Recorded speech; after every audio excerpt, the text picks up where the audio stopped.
श्याम को आखिरी रात थी उसकी, और उसके बाद उसको जो है फांसी होने वाली थी, और उससे जेलर साहब जो होते हैं उससे उसकी अंतिम और आखिरी इच्छा पूछते हैं। तो उनको जवाब देता है कि मैं अपनी पत्नी के साथ एक रात, आखिरी रात सोना चाहता हूँ। अब यह सुन करके जेल में जितने भी लोग थे, जितने भी कर्मचारी थे, जितने भी कैदी थे, जो भी थे, सबके तोते उड़ गए। सब ये सोचने पर मजबूर हो गए कि हर कोई अपनी आखिरी इच्छा जो है, बहुत सारी चीज़ें होती हैं जो मांगता है, लेकिन ये अपनी पत्नी के साथ एक रात सोना चाहता है, इसका क्या मतलब है। सब लोग सोचने पर मजबूर हो गए, और इस कहानी को सुनने के बाद आपके भी आंखों से आंसू निकल ही आएंगे। तो दोस्तों चलिए हम इस कहानी को शुरू करते हैं, और हाँ, बिना किसी बकचोदी के, ठीक है। तो शुरुआत करते हैं। तो इस कहानी की शुरुआत होती है उत्तर प्रदेश के एक छोटे से ज़िला गोंडा से। अब वहाँ का एक पारिवारिक माहौल होता है, और वहाँ में एक छोटा सा परिवार रहता है, जिसमें श्याम होता है और उसकी पत्नी रचना होती है और उसके मम्मी और पापा होते हैं, और वह अपने माँ बाप का इकलौता बेटा होता है। तो मतलब बहुत ही जो है लोअर मिडिल क्लास फैमिली से बिलोंग करता था। धीरे धीरे वो इतना लोअर मिडिल क्लास फैमिली से बिलोंग करता था कि आज खाने को अगर रोटी है, आज खाने को अगर चावल है, तो कल क्या होगा इसकी कोई गारंटी नहीं थी। तो इसलिए वह धीरे धीरे मेहनत करते जाता है, और वह मतलब जैसे कि बचपन से ही थोड़ा मेहनती था, क्योंकि भाई जो गरीबी देखी है वो आदमी मेहनत तो करेगा ही करेगा अपनी फैमिली को आगे बढ़ाने के लिए। तो धीरे धीरे मेहनत करता है और बहुत ही अच्छा बिजनेसमैन बन जाता है। धीरे धीरे मतलब कुछ आने वाले सालों में 2-4 साल लगते हैं, उसके बाद वो अच्छा बिजनेसमैन बन जाता है, और उसके पास अच्छी खासी गाड़ियाँ हो जाती हैं, घर हो जाते हैं। उसकी शादी एक जो है रचना नाम की लड़की से होती है, जो कि उसकी स्कूल फ्रेंड थी, फिर बाद में गर्लफ्रेंड बनी, और उसके बाद से उन दोनों की शादी हो गई। तो यानी कि मोहब्बत तो पहले से थी इन दोनों में, रचना और उसके पति श्याम में। अब दोनों लोग पहले से ही जो है प्यार मोहब्बत किया करते थे, तो इस वजह से उन दोनों को एक दूसरे पर भरोसा बहुत ही ज़्यादा था, इसलिए वो दोनों लोगों ने शादी कर ली। अब शादी कर ली, अब वो महज 26 या 25 साल की उम्र में उन दोनों लोगों की शादी हो जाती है। अब धीरे धीरे ऐसे ही सब कुछ अच्छा ही चल रहा था, सब कुछ अच्छा चल रहा था, लेकिन एक दिन ऐसी रात आई जो कि क़यामत की रात थी। वहाँ पे एक दिन की बात है, उसकी स्कूल की ही एक और फ्रेंड थी, मतलब कि श्याम की स्कूल की एक दूसरी लड़की थी जो कि पुलिस में भर्ती हो चुकी थी, और ये रचना इसकी जो पहले से गर्लफ्रेंड थी उससे वो जलती थी। ध्यान सुनिएगा, उससे वो जलती थी। अब वह क्या करती है कि उसको चाहती है, और उसकी भले ही शादी हो चुकी थी, लेकिन उसको अपनाना चाहती है, उससे मोहब्बत करना चाहती है। देखो मेरे हिसाब से तो भाई देखो, अगर उसकी शादी हो चुकी है तो इसको मूव ऑन कर लेना चाहिए था, लेकिन उसको नहीं पता था, यानी कि श्याम को नहीं पता था, और इसको भी नहीं पता था, लड़की यानी कि रचना को भी नहीं पता था। लेकिन दोनों के बीच में वो ऐसा दरार पैदा करती है कि दोनों की ज़िंदगी पूरी की पूरी उथल पुथल हो जाती है। अब वह एक महिला कांस्टेबल होती है।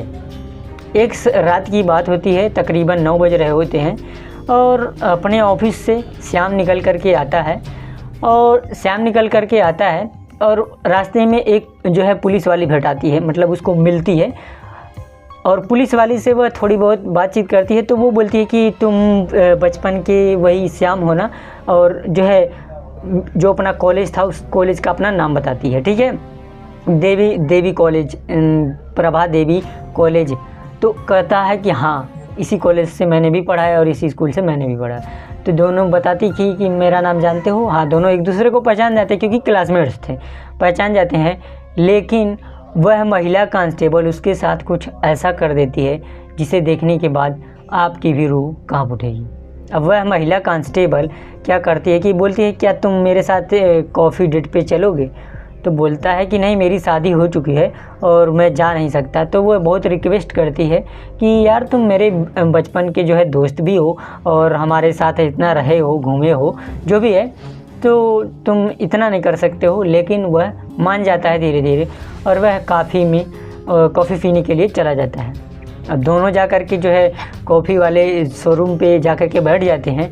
लेकिन वह लड़की क्या करती है कि यानी कि महिला कांस्टेबल, उसका नाम था रिया। रिया भी मैं बता देता हूँ उसका भी नाम, ठीक है।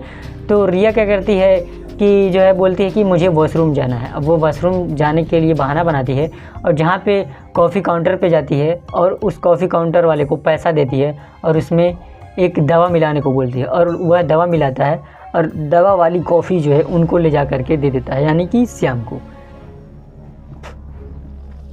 को ले जा करके दे देता है। अब श्याम जब धीरे धीरे उसको चक्कर आने लगते हैं और वह बोलता है, दोनों लोग कॉफ़ी पीना शुरू करते हैं। सबसे पहले कॉफ़ी पीना शुरू करते हैं और श्याम को 10 मिनट बाद दोनों कॉफ़ी पी चुके होते हैं।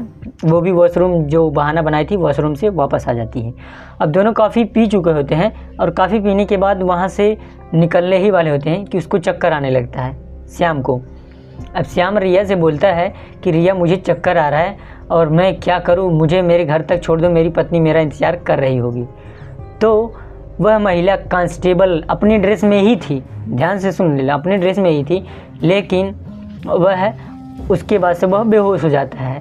श्याम बेहोश हो जाता है और उसको वह गाड़ी में बैठाती है और अपने घर पे लेके चली जाती है और उस एक रूम में ले जा करके उसे बंद कर देती है। और बंद करने के बाद से उसे पूरा प्लानिंग था फंसाने का और शादी करने का। तो वह जो है उसके साथ पूरी रात वह सोती है और उसके साथ जो है संबंध बनाने की कोशिश करती है, लेकिन वो बेहोशी की हालात में था तो ऐसा कुछ पॉसिबल नहीं हो पाया।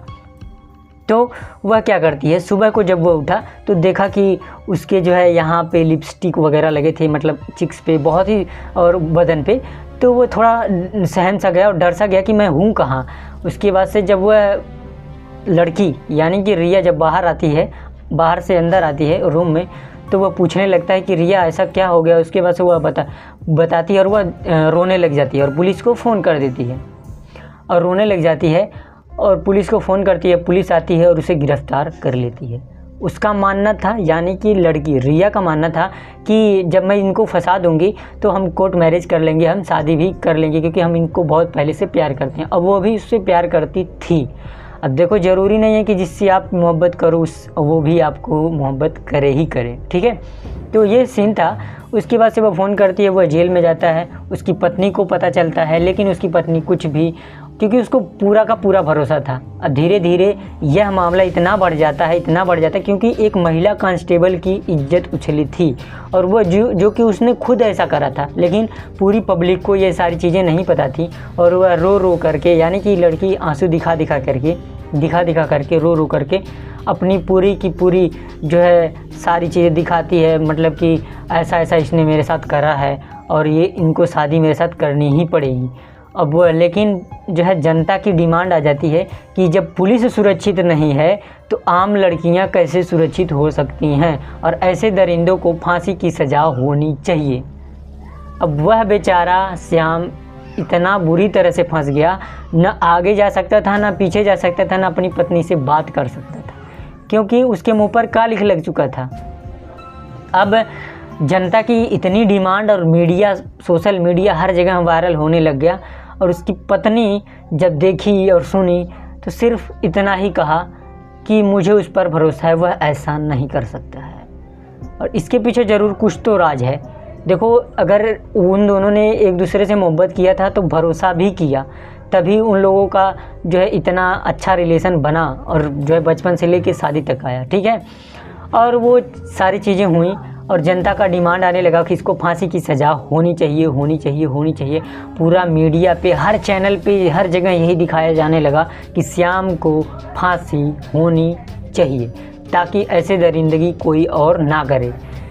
अब श्याम को इतना डिमांडिंग होने के बाद से जो है कोर्ट में पेश किया जाता है और तमाम गवाहों और सबूतों को मद्देनज़र रखते हुए थोड़ी सी मैं हगला जाता हूँ गाइस, तो इसके लिए आई एम सो सॉरी, ठीक है। तो यह सारी चीज़ें हुई और जज साहब सारी चीज़ें अपनी देख लेते हैं और तमाम सबूतों को देखने के बाद, और इसको अभी अपनी सफाई देने का मौका था, जो है बुलाते हैं जज साहब, लेकिन वह अपनी सफाई में कुछ भी नहीं कह पाता, क्योंकि जो कुछ भी वह कहता सारी चीज़ें गलत प्रूफ हो जाती, क्योंकि सीसीटीवी फुटेज भी था, वीडियोज़ बनी थी, फ़ोटोज़ क्लिक हुए थे, तो उसके पास कोई सबूत ऐसा नहीं था कि जिससे वह जो है उस लड़की को गलत साबित कर सके, जो कि महिला कांस्टेबल थी। तो बहुत बड़ी बात होती है, महिला कांस्टेबल के साथ ऐसा हुआ और पूरी मीडिया में फैल गया। तो इसलिए उसको जो है फांसी की सज़ा सुनाने वाले ही थे कि तभी तमाम सबूत और ला करके जो है पेश कर देती है रिया। अब इन सबूतों और गवाहों के जो है देखते हुए जज साहब उसे फांसी की सज़ा सुनाते हैं। 2 दिन बाद उसको फांसी की सज़ा होने ही वाली थी कि तभी जेलर साहब, उसकी आखिरी रात थी, मतलब कि आखिरी रात वह ज़िंदा था और उसके बाद उस इंसान की मृत्यु होने वाली थी, यानी कि उसके बाद वह मर ही जाएगा। अब मरने वाले इंसान से उसकी आखिरी इच्छा पूछी जाती है। इंडियन लॉ में, इंडियन कानून में हर जगह पे लिखा हुआ है कि अगर कोई इंसान को फांसी दी जा रही है तो उससे उसकी आखिरी इच्छा पूछी जाए। जैसा कि आप लोगों को भी पता होगा, तो मैं बताता हूँ। उससे उसकी आखिरी और अंतिम इच्छा जेलर साहब उसकी आखिरी रात के दिन पूछते हैं कि आज तुम्हारी अंतिम रात है और तुम अपनी आखिरी इच्छा बता दो ताकि हम तुम्हारी आखिरी इच्छा पूरी कर सकें, उसके बाद तुम्हारी तो मौत तय है। बोलता है जेलर साहब, मुझे अपनी पत्नी के साथ एक रात सोना है। अब यह सुन करके पूरे, मतलब उसकी शादी हो चुकी थी ना, और वो महज अभी 26 साल का ही था, 26 साल का ही था, तो इसलिए वह बोला कि मुझे अपनी पत्नी के साथ एक रात सोना है। अब यह सुन करके जेलर साहब की आंखों से आंसू टपकने लगते हैं कि जो इंसान कल मृत्यु उसकी होने वाली है और उसकी आखिरी इच्छा ये है कि वह अपनी पत्नी के साथ आखिरी रात सोना चाहता है, लेकिन हर कानून में ये लिखा है कि जो भी मरने वाला इंसान होता है, जिसको भी फांसी दी जाती है, उसकी आखिरी इच्छा पूरी की जाए। और जेलर साहब कहते हैं, सभी लोगों की आंखों में आंसू थे, लेकिन जेलर साहब बोलते हैं कि आपकी, मतलब तुम्हारी अंतिम इच्छा पूरी की जाएगी।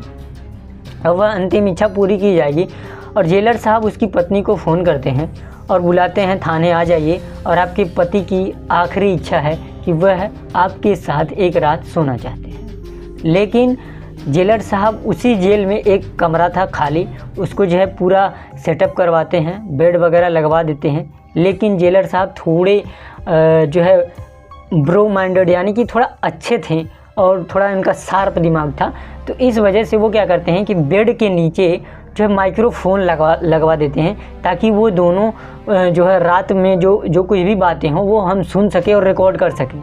ठीक है, तो रात में वो उसकी पत्नी आती है और वह अभी कमरे में जाता है, उसको भेज दिया जाता है श्याम को, उसकी पत्नी रचना।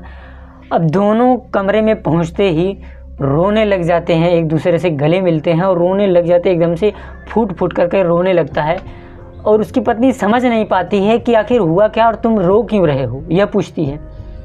फिर वह सारी घटना बताता है, कहता है तुम्हें मुझ पे भरोसा है ना? बोलती है कि मुझे खुद से, अपनी जान से भी ज़्यादा तुम पे भरोसा है। तो वह उस रात जो हुई थी उसके साथ घटना, वह सारी घटना बताता है और उसकी पत्नी भी उसे गले लगाती है और फूट कर रोने लगती है और दोनों रोने लगते हैं एकदम से। अब जेलर साहब इन दोनों के बीच जो वार्तालाप हो रहे थे, जो बातचीत हो रही थी, जेलर साहब और उनकी पूरी की पूरी टीम सुन रही थी। यह सुनकर उनकी पूरी टीम, उनकी पूरी टीम रोने लग जाती है।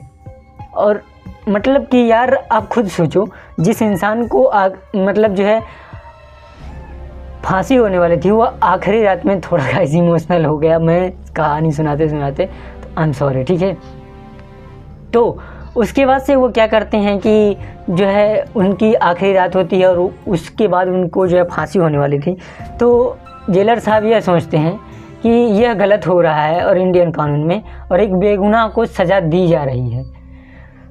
अब सारे सबूतों को रिकॉर्ड कर लेते हैं वह जेलर साहब, और सुबह होता है। सुबह होते ही उसकी पत्नी जो है घर के लिए चली जाती है और वह लास्ट रात में 2 बात बोला था कि तुम जो है हमारे जो बच्चे हैं उनका ध्यान रखना, और मैं तो यही कहूँगा कि तुम कभी भी किसी इंसान पे भरोसा मत करना और कभी शादी मत करना, दूसरी शादी मत करना।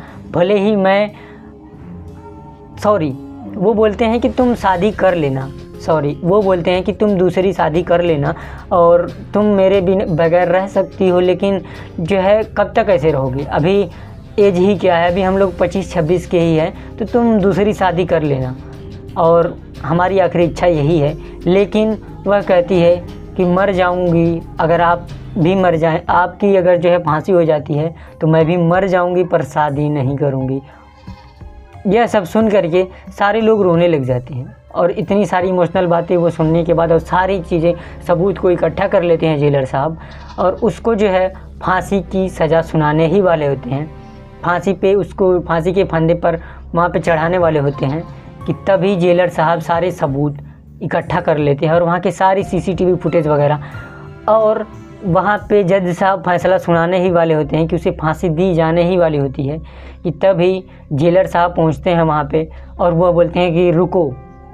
जैसे एक होता है ना, डंडा गिराते हैं कि उसके बाद से उसकी मौत हो जाती है, उसके मुंह में काला कपड़ा डाल दिया जाता है, उसको जो है फांसी की फंदा इसे लगा दिया जाता है, उसके बाद उसको जो है बैरियर को नीचे गिराने ही वाले होते हैं कि तभी जेलर साहब रोक देते हैं और वह सारे के सारे सबूत दिखा देते हैं।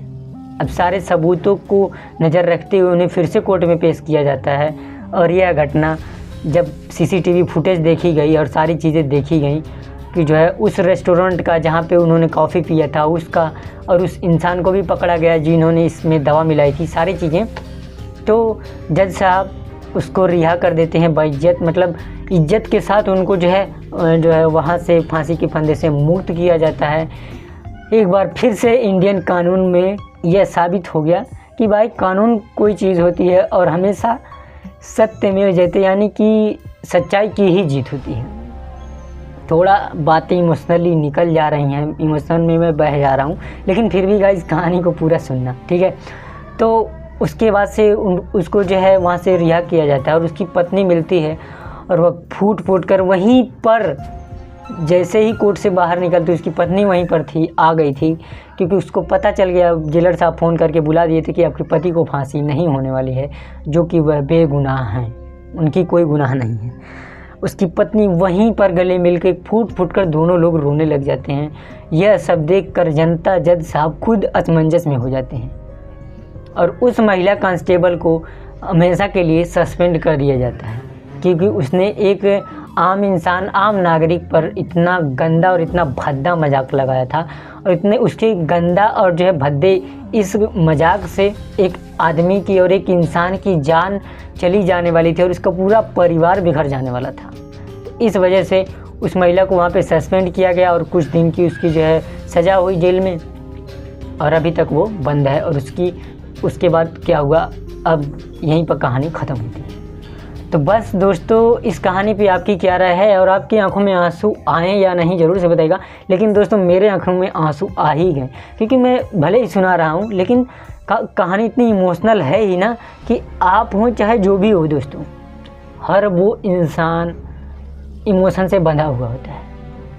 इस कहानी पे आपकी क्या राय है कमेंट बॉक्स में कमेंट करके बताइएगा।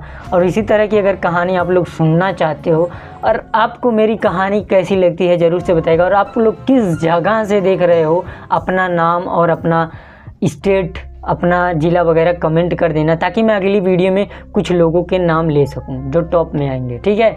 तो कमेंट ज़रूर से कर देना और कमेंट करके ये भी बताना कि क्या आपको स्टोरी कैसी लगती है जो भी मैं सुनाता हूँ। दोस्तों थोड़ी थोड़ी स्टोरीज जो है अवैध संबंध वाली भी आती हैं।